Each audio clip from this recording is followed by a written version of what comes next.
Hello friends, welcome to Ambika kitchen. இன்றைக்கி நம்ம என்ன பார்க்க போகிறோன்னா, சுட சுட இட்லிக்கு காஞ்ச பட்டாணியை போட்டு ஒரு ஸ்பெஷல் குருமா எப்படி செய்கிறதுன்னு பார்க்கலாங்களா? நல்லா இந்த குருமாவை செஞ்சு இட்லி கூட சாப்பிட்டிங்கன்னா நல்லா கறி குழம்புக்கு டஃப்பு கொடுக்குற அளவுக்கு இருக்கும். வாங்க வீடியோக்குள்ளே போவோம். வணக்கம், எங்கள் சேனலை மறக்காமல் சப்ஸ்கிரைப் பண்ணுங்க.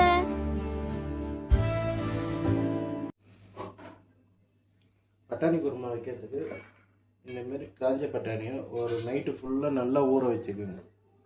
ஊற வச்சுட்டு அதில் உருளைக்கிழங்கு இதை நல்லா இந்தமாரி பீஸாக மீடியம் பீஸை வெட்டி அதிலே போட்டுருங்க.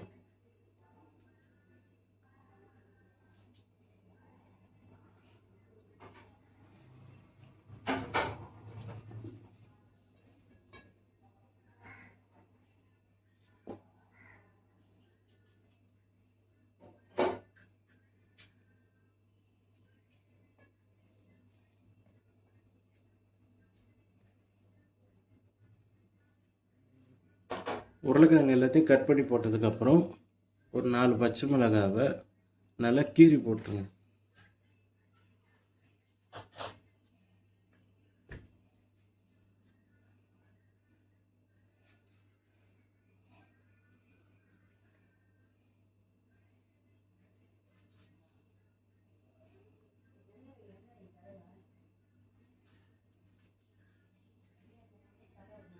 பச்சை மிளகாய் கீறி போட்டுட்டு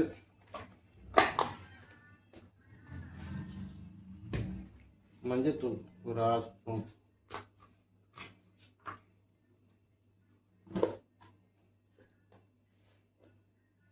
மிளகாத்தூள் 1 ஸ்பூன், ஒரு மீடியம் சைஸ் வெங்காயம்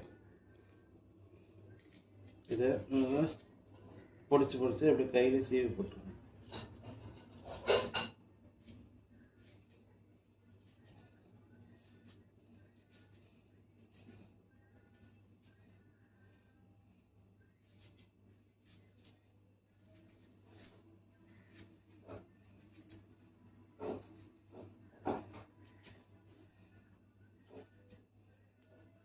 வெங்காயம் வெட்டி போட்டுட்டு அதேமாரி ஒரு தக்காளி,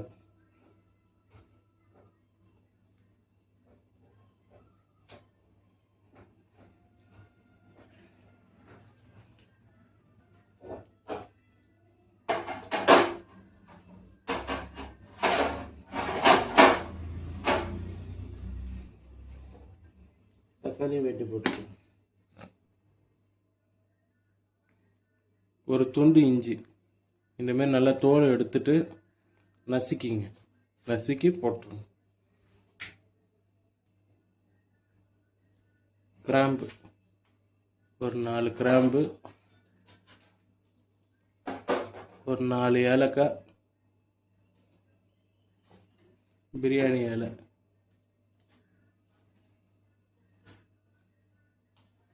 பட்டை,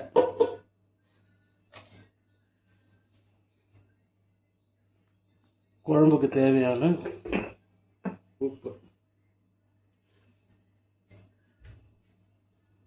சேர்த்துக்கணும்.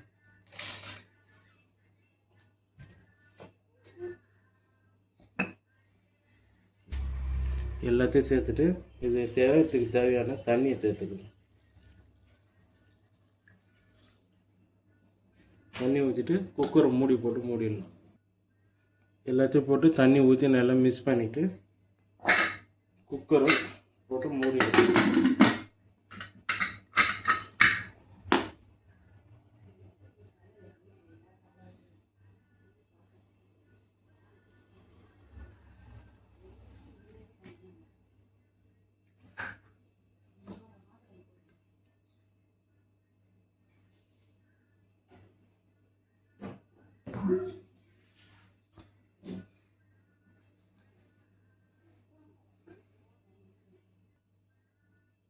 இது நல்லா ஒரு 7-8 விசில் வேக விட்டுருங்க. பட்டாணி நல்லா குழஞ்சி வரணும். இப்போ நம்ம குழம்பு ரெடியான இருக்குது கேப்பில் தேங்காயை நல்லா நம்ம பொடிசாக வெட்டி நல்லா நைஸாக அரைச்சி வச்சுப்போம். அப்போ தான் குழம்புல சேர்க்கறதுக்கு டைம் இருக்கும். அதுக்குள்ளே நம்மளுக்கும் அந்த பட்டாணி வெந்து வரும். இது பார்த்தீங்களா, தேங்காய் நல்லா இந்தமாரி ஒரு பேஸ்ட் கன்சிஸ்டன்சிக்கு அரைச்சிடுங்க. நல்லா மையாக அரைச்சிடுங்க. அப்போ தான் நல்லாயிருக்கும். குழம்புல கிரேவி மாரி நல்லா திக்காகவும் இருக்கும் குழம்பு. இதை தேங்காய் அரைச்சி வச்சுட்டு குழம்பு தாளிப்பு போகிறதுக்கு ஒரு வெங்காயத்தை நல்லா பொடிசாக வெட்டிக்கணும்.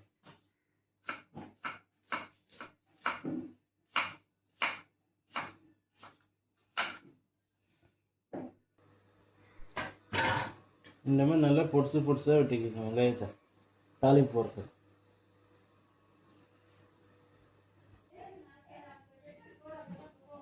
தேங்காய் அரைச்சதுக்கப்புறம் ஒரு கடாயில் எண்ணெயை ஊற்றி தாளிப்புக்கு ரெடி பண்ணிக்கணும். எண்ணெய் நல்லா சூடானோன்னு சோம்பு ஒரு ஸ்பூன் சோம்பு போட்டோன்னே அந்த பொடிசாக வெட்டி வச்சுருக்கேன் வெங்காயத்தை சேர்க்கணும்.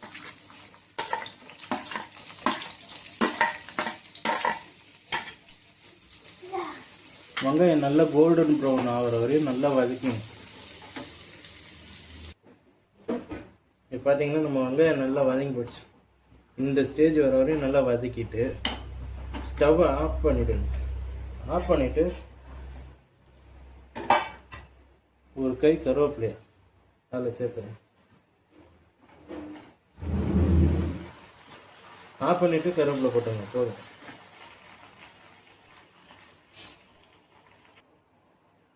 இப்போ பார்த்தீங்களா நம்மளோட குழம்பு நல்லா ரெடி ஆகிடுச்சு. பட்டாணியெல்லாம் நல்லா வெந்து போச்சு. இந்த ஸ்டேஜுக்கு நல்லா மசிஞ்சு வரணும். இந்த ஸ்டேஜில் நீங்கள் கொஞ்சம் கூட இந்த கரண்டி வச்சு கொஞ்சம் நல்லா மசிச்சு விட்டுங்க. கொஞ்சம் பாதி பட்டாணியாக. அப்போ தான் குழம்பு நல்லா திக்காக இருக்கும். நல்லா கொதிக்க வச்சுட்டு இப்போது நம்ம அரைச்சி வச்சுருக்க தேங்காவை சேர்த்துக்கணும்.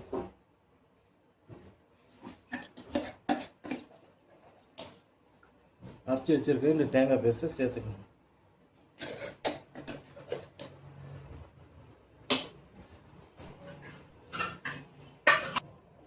தேங்காய் பேஸ்ட் எல்லாத்தையும் சேர்த்து நல்லா கலந்து விட்டு சும்மா ஒரு கொதி வர வரையும் வெயிட் பண்ணுவோம்.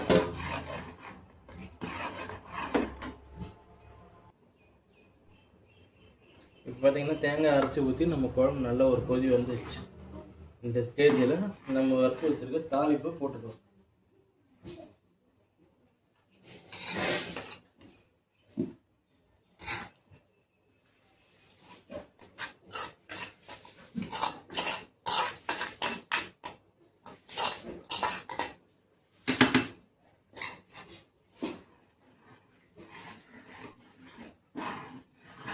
அவ்வளோதான் ஃப்ரெண்ட்ஸ். தாளிப்பு போட்டிங்கன்னா நீங்கள் ஸ்டவ் ஆஃப் பண்ணிடலாம். நம்ம குழம்பு ரெடி ஆகிடுச்சு. இது போக போக இன்னும் கொஞ்சம் நல்லா சுண்டிடும். அதனால் பரவாயில்ல, ஆஃப் பண்ணிவிடுங்க. ஓகே ஃப்ரெண்ட்ஸ், நம்மளோட சுண்டல் குருமா ரெடி ஆகிடுச்சு. இது நம்ம இட்லிக்கு தோசைக்கெல்லாம் சாப்பிட்றதுக்கு நல்லா அல்டிமேட்டாக இருக்கும். ஓகே, இது நீங்கள் வீட்டில் ட்ரை பண்ணி பார்த்துட்டு எப்படி இருந்தாலும் எனக்கு கமெண்ட் பண்ணுங்கள்.